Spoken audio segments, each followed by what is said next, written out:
Okay, this is going to be a quick lesson on what a leitmotif is and a brief overview of the leitmotif use in Star Wars. Um, this is Paris Salas. He's going to be able to see the PowerPoint on my computer screen, and I'm going to be sending you a copy of the PowerPoint so that you can look over it also, just because I couldn't figure out how I was going to film it with the PowerPoint in the background of the...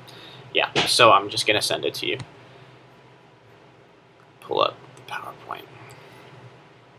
Alright, here we go. Okay. So, do you know what a leitmotif is? I do. You do know what a leitmotif is. Okay, so a leitmotif is defined, right, as a melodic phrase or figure that accompanies the reappearance of an idea, person, or situation. It was first used by Richard Wagner. Wagner was a revolutionary in the world of opera entertainment. He invented front row seating and actually forward-facing seating when it came to watching operas, because operas originally weren't meant as a place to go and actually watch a show. A lot of rich people just went, sat in their booth, and had it as cuddle time with their significant other and stuff like that, and nobody ever really paid attention to the shows. He was one of the people that really started making operas a complete production. He started being the person that did everything. He was the director, producer, and he would write the songs for all of his operas. So he was one of the people that actually did everything when it came to putting on a show. Bride of the Valkyries is one of the most popular leitmotifs that he, and most recognizable that he used. It is still widely used today. Here's a sound bit of it.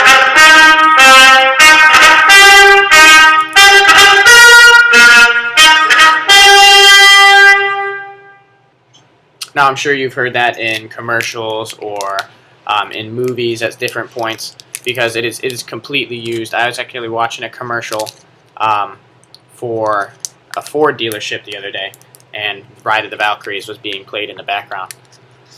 So, have you seen Star Wars before? I have. Okay, do you know the original series? I do not. You do not. Okay, so Star Wars was a series of science fiction movies, as you know, based on a battle of good and evil, the Force and the Sith, or the Force and the dark side, in a galaxy far, far away. The original series began in 1974 with the release of the movie A New Hope, and ended in 1983 with Return of the Jedi.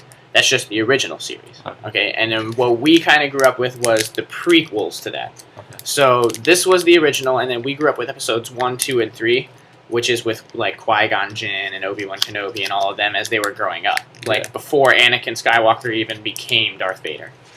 But leitmotif use in Star Wars. Leitmotifs are used widely across pretty much everything now. Some of the most recognizable leitmotifs in Star Wars are the Force theme and the Imperial March, or the leitmotif for Darth Vader. Basically, the Force theme is the theme for the good side. It's played whenever the Jedi are triumphing, whenever they're winning over the Sith. For each situation, it's slightly altered. It's also used as a leitmotif for Yoda. Different tempos are used, along with different instrumentation. So, like, instead of using a trumpet to play it one time, they'll use a violin, or use strings versus woodwinds or something like that. Do you know what a tempo is? I do. You do know what a tempo is. Explain a tempo. Like a tempo is like a tempo for a running pace. Like you can push the pace really fast, or you can push it really slow. Exactly. So, like, when you're relating that to music, you have a really slow-paced song with a lot of long notes to kind of smooth things out or give somebody a really calming feeling. Or you could have like a snare drum in the background, really hardcore beating, pushing the beat forward to give somebody a more vigorous feel, or like they're about to go on into a battle or something. And this is going to be the sound bit for the Force theme. It's a little bit quiet, but we'll see if it'll play without an ad. Of course there's an ad.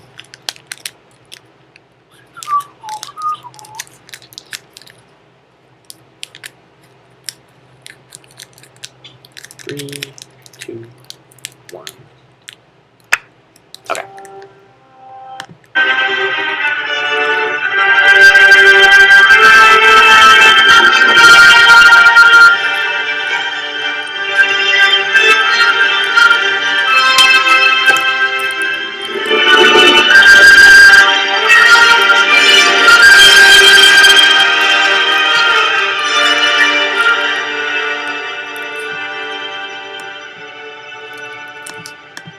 Okay, now I'm sure you've heard that before. Yeah.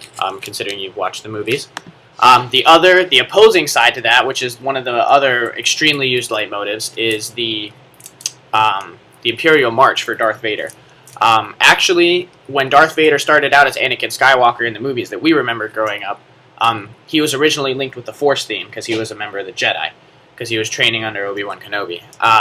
But that changed after an epic battle with Obi-Wan, and now when he transformed into Darth Vader, it's one of the most recognizable themes in Star Wars ever.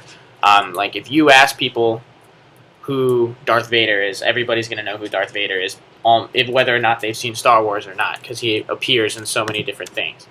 And this is an example of his theme.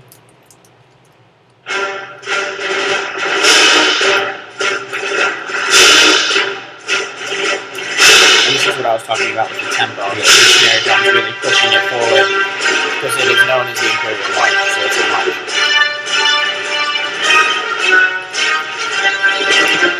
And there's a little sound bit of the Imperial March. And that is used also whenever the Sith is present, or they're currently winning a conflict with the Jedi, or they're triumphing over anything. All right, end impression. Did you learn anything with this presentation? I did. You did. All right, good. And do you have any other questions about leitmotif use, Star Wars use, leitmotif use in any other movies, anything like that? What other movies can we see this present in, or was he really like the starter of this? Well, Richard Wagner started it, and it was used mostly in operas. Okay. But then because operas are kind of the transformation of what came into musical film and like scoring for films and stuff like that. Leitmotifs are used in almost every film. Okay. Especially films that have sequels and have a reoccurring character that are constantly being shown. Okay. Like in Catching Fire, whenever they do the whistle and they hold up Yeah. their fingers, that's a leitmotif Okay. when it comes to showing the rebellion. Okay. That's another example for you.